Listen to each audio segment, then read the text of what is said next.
TPCC కార్యవర్గంపై Congress party అధిష్టానం కసరత్తును దాదాపు పూర్తి చేసింది. నేడు ఏఐసీసీ చీఫ్ ఖర్గేతో TPCC chief Mahesh Kumar Goud, AICC incharge Meenakshi Natarajan భేటీ అయ్యారు. దీంతో కొత్త కార్యవర్గాన్ని ఫైనల్ చేసి ఏ క్షణంలోనైనా ప్రకటించే ఛాన్సెస్ ఉన్నాయి. ఇప్పటికే ముఖ్యమంత్రి Revanth, deputy CM Bhatti, core committee సభ్యుల అభిప్రాయాలను అధిష్టానం తెలుసుకుని ఉంది. తుది జాబితాపై ఈరోజు కసరత్తు కూడా పూర్తి చేశారు. ఈ కార్యవర్గంలో 4 వర్కింగ్ అధ్యక్షులు, 35 మంది ఉపాధ్యక్షులు, 75 మందికి పైగా జనరల్ సెక్రటరీస్, ప్రచార కమిటీ, రాజకీయ వ్యవహారాల కమిటీతో జంబో కార్యవర్గం ఏర్పాటుకు అధిష్టాన వర్గం సన్నాహాలు చేస్తున్నట్లుగా సమాచారం. దీనిపై ఎక్స్క్లూజివ్ ఫీల్డ్ రిపోర్ట్ అజీం అందిస్తారు. అజీం,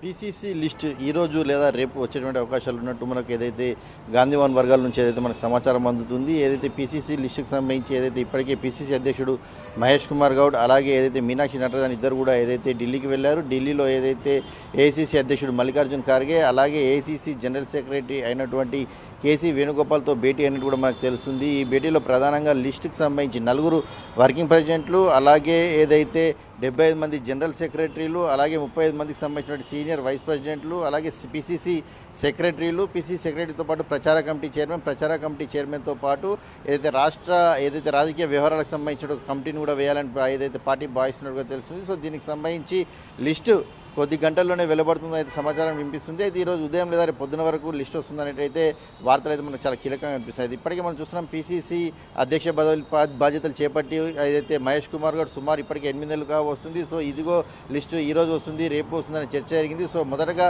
ఏఐసీసీ ఇన్ఛార్జ్గా ఇక్కడ దీపాదాస్ ముంచి ఉన్నప్పుడు ఏదైతే డిసెంబర్ ఎండింగ్లో లేదా సంక్రాంతి వరకు కూడా లిస్ట్ వస్తుందని చెప్పి అందరూ కూడా అభిప్రాయపడ్డారు. కానీ హఠాత్తుగా ఏదైతే ఏఐసీసీ రాష్ట్ర వ్యవహారాల ఇన్ఛార్జిని ఏదైతే మార్చడం కూడా జరిగింది. దీని తర్వాత మీనాక్షి నటరాజన్ ఒక క్రైటీరియా, ఒక లైన్ క్రైటీరియాని కూడా తీసుకున్నారు. ఏదైతే 2017 నుంచి పార్టీలో ఉన్నవారు, కొనసాగుతున్నవారు, పార్టీ కోసం పనిచేసిన వారు, ఇలాంటి అనేకమైనటువంటి స్టాండ్స్ తీసుకున్నారు. సో ఈ నేపథ్యంలో ఎవరైతే గతంలో ఉన్నటువంటి లిస్ట్ ఉందో, ప్లస్ ఇప్పుడు ఆశిస్తున్న వారు, ఎవరైతే ఇంకా ఆశిస్తున్నటువంటి వారు ఉన్నారో, తమకు రాలేదు పార్టీ కోసం పనిచేసిన వారు ఉన్నారు, వీళ్ళందరి పేర్లను మరొకసారి కూడా ఏదైతే పార్టీ పరిశీలించింది. సో ఇక్కడ ఉన్నటువంటి సీనియర్ నేతల అభిప్రాయాలను కూడా ఇప్పటికే తీసుకోవడం కూడా జరిగింది. ఏదైతే సీఎం రేవంత్ రెడ్డి, అలాగే Uttam Kumar Reddy, deputy CM Bhatti Vikramarka, core committee ఏదైతే పీసీసీ చీఫ్కి సంబంధించినటువంటి కోర్ కమిటీ ఉందో, కోర్ కమిటీ సభ్యుల అభిప్రాయాలను కూడా పూర్తిగా సేకరించి ఏదైతే ఇప్పటికే పలుమార్లు మహేష్ కుమార్ గౌడ్ ఢిల్లీకి కూడా వెళ్ళడం జరిగింది. ఢిల్లీకి వెళ్ళి ఈ లిస్టులో ఉన్నటువంటి అభ్యర్థుల పేర్లపై ఇప్పటికే ఆ ఏసీసీ ఇన్ఛార్జ్గా ఉన్నటువంటి మీనాక్షి నటరాజన్కి ఇచ్చారు. మీనాక్షి నటరాజన్ కూడా పూర్తిగా స్టడీ చేసి బ్యాక్గ్రౌండ్ వెరిఫికేషన్ కూడా అంతా చేసి కూడా ఏదైతే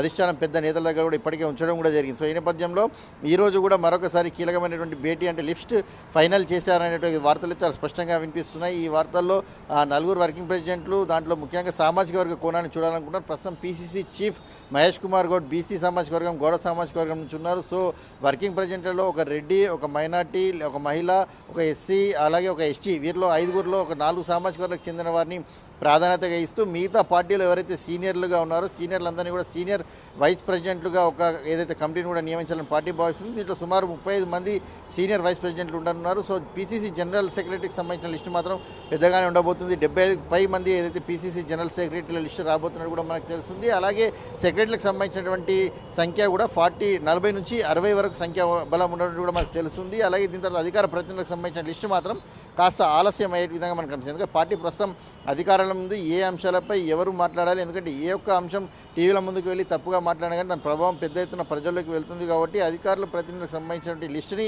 మరికొంత ఆలస్యమైనటువంటి అవకాశం ఉంది. ఆ లిస్టు అధికార ప్రతినిధులకు సంబంధించిన లిస్టు చాలా కీలకంగా, ఎవరైతే పార్టీకి సంబంధించినటువంటి వివరాలు పూర్తిగా తెలుసో, ప్రభుత్వ పథకాలకు సంబంధించిన అంశాలు పూర్తిగా తెలుసో, సరిగ్గా మీడియా ముందు మేనేజ్ చేసి మాట్లాడగలరు ఉన్నారు, వాళ్ళందరూ లిస్టును తయారు చేసి కేవలం వారు మాత్రమే మీడియా ముందుకు కావచ్చు, టీవీ డిబేట్స్కి వెళ్ళేలాగా ఒక లిస్టును కూడా రూపొందించాలని చెప్పి కూడా పార్టీ భావిస్తుంది. సో ఈ నేపథ్యంలో అధికార ప్రతినిధుల లిస్టు, పీసీసీ సెక్రటరీల లిస్టు మినహా మిగతా లిస్టులన్నీ కూడా వెలువడినట్టు తెలుస్తుంది. సో ప్రచార కమిటీ చైర్మన్ లిస్టులో అయితే ప్రస్తుతానికి జగ్గారెడ్డి పేరు చాలా కీలకంగా వినిపిస్తుంది. ఇక రాష్ట్ర రాజకీయ వ్యవహారాల కమిటీకి సంబంధించి అనేటువంటి లిస్టు కూడా ఏదైతే ఒకటి రాబోతున్నట్టు కూడా మనకు తెలుస్తుంది. సో దీంట్లో సీనియర్ నాయకులైనటువంటి నాయకుల్లో ఒకరిని జీవన్ రెడ్డి లేదా జానారెడ్డి లేదా ఇద్దరిలో ఒకరి పేరు ఏదైతే పరిశీలనలో ఉన్నట్టు కూడా మనకు తెలుస్తుంది. సో ఈ నేపథ్యంలో లిస్ట్ అయితే జంబో లిస్టుగా అనేటువంటి వచ్చే అవకాశం అయితే చాలా స్పష్టంగా కనిపిస్తుంది. సో ప్రతిసారి లాగానే ఈరోజు లిస్టు రేపు లిస్ట్ అన్నట్టే ఉంటుందా, లేదంటే ఈసారి ఖచ్చితంగా లిస్ట్ వెలువడుతుందా అనేది మాత్రం తెలియాలంటే రేపు ఉదయం వరకు వేచి చూడాల్సి ఉంటుంది. So PCC chief Mahesh Kumar Goud అయితే ఇక్కడ ఉన్నటువంటి పరిశీలకులు ఎవరైతే ఉన్నారో ఇక్కడ ఉన్నటువంటి ఏసీ సెక్రటరీలు కావచ్చు, ఇన్ఛార్జీలు కావచ్చు, అలాగే కోర్ కమిటీకి సంబంధించిన నేతలు ప్రపోజ్ చేసిన నేమ్స్ అన్నీ కూడా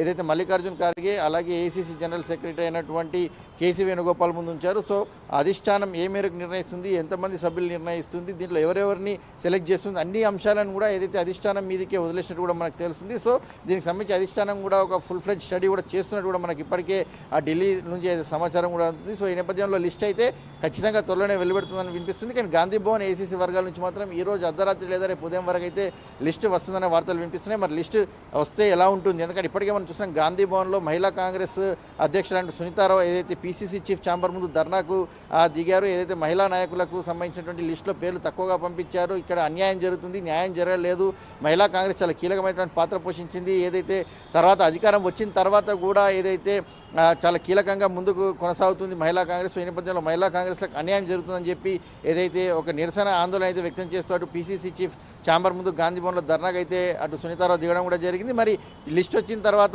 ఇంకా ఎవరు అసహనం వ్యక్తం చేస్తారు, ఎలాంటి రియాక్షన్స్ ఉంటాయంటే మాత్రం చూడాల్సి ఉంటుంది మూర్తి.